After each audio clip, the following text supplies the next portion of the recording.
Уште на првиот ден од својот мандат, потенцијалниот хрватски премиер стана предмет на исмејување.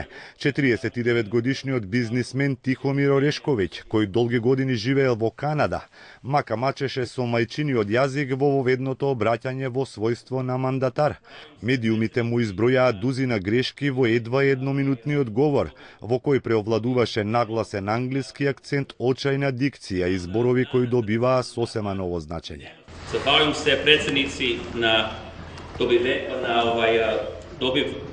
dobivenom mandatu i uložit ću sve svoje znanje i trud da kvalitetnu vladu formiramo. Ovdje smo mi svi da služimo hrvatskom građanima i da jedini nam cilj je da zajedno radimo tako da je sutra bolje nego danas.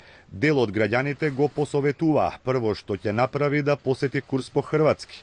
Дел од политичарите велат водењето на компаниите не е исто со она на државата. Председник владе nije менаџер i ne može biti menadžer. Država nije korporacija, nije velika tvrtka, država je država. Орешковиќ е роден во Загреб, но 30 години минува во Канада, каде што дипломира хемија и почнува кариера во фармацевската индустрија. Во последниве 6 години е финансиски директор на Плива за Источна Европа, како и управник во компанијата Тева. Вчера официјално првпат влезе во политиката како предлог на ХДЗ на Карамарко и на Мост. Сега има рок од 60 дена да формира влада, во спротивно мандатот ќе му биде доделен на друг или ќе бидат распишани нови избори.